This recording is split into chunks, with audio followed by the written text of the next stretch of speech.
ഇന്ത്യയിലാകമാനമുള്ള ജനങ്ങൾ പാചകവാതകക്ഷാമം എന്ന ഇരുട്ടടി ഉണ്ടാകുമോ എന്ന ഭയത്തിലാണ്. ഈ പ്രശ്നത്തിൻ്റെ ഉത്ഭവം പശ്ചിമേഷ്യയിലെ സമുദ്രപാതകളിലാണ് എന്ന് ഏവർക്കും അറിയാവുന്ന കാര്യമാണ്. ഒപ്പം ഇന്ത്യയുടെ നയമാറ്റങ്ങളിലേക്ക് കൂടി വിരൽ ചൂണ്ടുകയാണ് ഈ അവസ്ഥ. ഇന്ത്യ ഇറക്കുമതി ചെയ്യുന്ന LPGയുടെ വലിയൊരു പങ്കും വന്നു ചേരുന്നത് ഹോർമൂസ് കടലിടുക്കിലൂടെയാണ്. ആ പ്രദേശത്ത് സംജാതമായിരിക്കുന്ന സംഘർഷങ്ങളും കപ്പൽ ഗതാഗത തടസ്സങ്ങളും ഇന്ത്യയിലെ അടുക്കളകളിൽ കണ്ണീരിറ്റിക്കുന്ന സാഹചര്യമാണ് ഉണ്ടാക്കിയിരിക്കുന്നത്. കേന്ദ്ര സർക്കാർ ആശ്വാസവാക്കുകളുമായി മുന്നോട്ട് വന്നിട്ടുണ്ടെങ്കിലും ഇന്ത്യയിലെ അടുപ്പുകളിൽ തീ പുകയുവാൻ അത് മാത്രം മതിയാകുമോ എന്ന ചിന്തയിലാണ് ബഹുഭൂരിപക്ഷം ജനങ്ങളും. വീട്ടുപയോഗത്തിനുള്ള LPG ആവശ്യങ്ങൾ നിറവേറ്റാൻ ആവശ്യമായ ക്രമീകരണങ്ങൾ ചെയ്തിട്ടുണ്ടെന്നും രാജ്യത്ത് LPG ഉൽപ്പാദനം 10% വരെ വർദ്ധിപ്പിച്ചിട്ടുണ്ടെന്നും സർക്കാർ പറയുന്നുണ്ട്.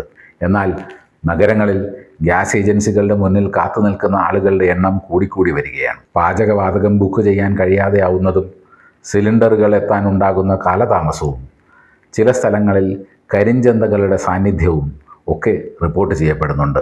പരിതാപകരമാണ് മുംബൈ, ബംഗളൂരു, ചെന്നൈ തുടങ്ങിയ നഗരങ്ങളിലെ ഹോട്ടലുകളുടെയും റെസ്റ്റോറൻറ്റുകളുടെയും അവസ്ഥ. ഇവർ കടുത്ത പ്രതിസന്ധിയിലാണെന്നും സത്യമാണ്. കമേഴ്ഷ്യൽ LPG സിലിണ്ടറുകളുടെ ക്ഷാമം മൂലം പല റെസ്റ്റോറൻറ്റുകളും അടച്ചുപൂട്ടേണ്ടി വരാനിടയുണ്ടെന്നാണ് പരക്കെ പറയപ്പെടുന്നത്. റോഡരികിൽ ചെറിയ കടകൾ തുറന്ന് ദോശയും ചായയും വിൽക്കുന്ന വ്യാപാരികളുടെ ജീവിതം ചിന്തിച്ചു നോക്കൂ. ആ ചെറിയ സ്റ്റാളുകളിൽ അവർക്ക് ലഭ്യമാകുന്ന സിലിണ്ടറുകളിലാണ് ആ കുടുംബങ്ങളുടെ മുഴുവൻ പ്രതീക്ഷയും. ആ ഒരു സിലിണ്ടർ കാലിയാകുമ്പോൾ വരുമാനം പൂർണ്ണമായും നിലച്ചു പോകുന്ന അവസ്ഥയാണ് സംജാതമാകുന്നത്. അതുകൊണ്ട് തന്നെ ഈ പാചകവാതക ക്ഷാമഭീതി ആദ്യം അലട്ടുന്നത് അത്തരം ചെറിയ വ്യാപാരികളെയാണ്. LPG വിതരണക്കാരുടെ സംഘടനകൾ പറയുന്നത് മാർച്ച് 8 മുതൽ കമേഴ്ഷ്യൽ LPG വിതരണം അപ്രതീക്ഷിതമായി നിർത്തി എന്നാണ്. പിന്നീട് ആശുപത്രികളിലും വിദ്യാഭ്യാസ സ്ഥാപനങ്ങളും പോലുള്ള അനിവാര്യ മേഖലകൾക്ക് മാത്രം വിതരണം പുനരാരംഭിച്ചിരുന്നു. എന്നാൽ ഹോട്ടലുകൾക്കും വ്യാപാര സ്ഥാപനങ്ങൾക്കും പാചകവാതക ലഭ്യതയെക്കുറിച്ചുള്ള അനിശ്ചിതത്വം തുടരുകയാണ്. വീട്ടുപയോഗ ആവശ്യങ്ങൾ നിറവേറ്റിയ ശേഷം കൃത്യമായ നിരീക്ഷണ സംവിധാനത്തോടെ കമേഴ്ഷ്യൽ ഉപഭോക്താക്കൾക്ക് ഗ്യാസ് നൽകാവുന്നതാണ്. അങ്ങനെ ചെയ്താൽ ദുരുപയോഗവും കള്ളവിപണിയും നിയന്ത്രിക്കാമെന്നും federation of LPG distributors of ഇന്ത്യയുടെ ഭാരവാഹികൾ അഭിപ്രായപ്പെട്ടിട്ടുണ്ട്. ഈ പ്രതിസന്ധി ഇപ്പോൾ രാഷ്ട്രീയ വേദികളിലും ചർച്ചയാവുകയാണ്.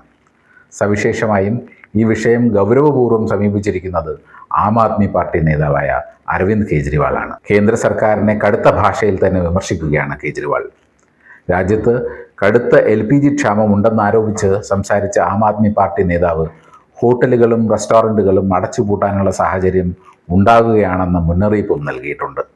പലയിടത്തും അത് സംഭവിക്കുന്നുമുണ്ട്. ഇപ്പോൾ ഇന്ത്യയുടെ വിദേശ നയം സംബന്ധിച്ചും കെജ്രിവാൾ വിമർശനം ഉന്നയിച്ചിരിക്കുന്നു.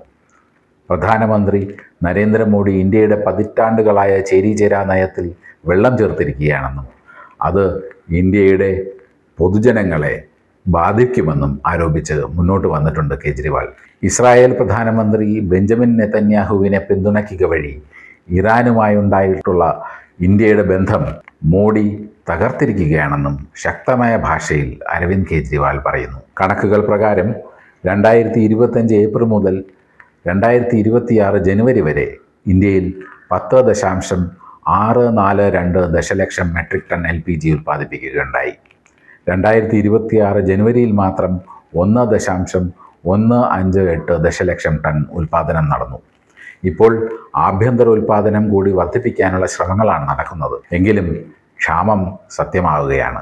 ഈ കണക്കുകളുടെ എല്ലാം പിന്നിൽ അടുക്കളയിൽ തെളിയാതെ പോകുന്ന തീ പടർത്തുന്ന വേദനയുണ്ട്. അതിനാൽ തന്നെ കണക്കുകളുടെയും കപ്പൽ ചരക്കുകളുടെയും കഥ മാത്രമല്ല, ഓരോ കുടുംബത്തിൻ്റെയും വ്യാപാര സ്ഥാപനങ്ങളുടെയും തകർച്ചയുടെയും കൂടി കഥയാവുകയാണ് ഈ പ്രതിസന്ധി. അടുക്കളയിൽ തീ കെടുത്താതിരിക്കാൻ എന്ത് ചെയ്യാനാകും എന്ന് യുദ്ധകാലാടിസ്ഥാനത്തിൽ സർക്കാർ തീരുമാനിക്കേണ്ടതുണ്ട്.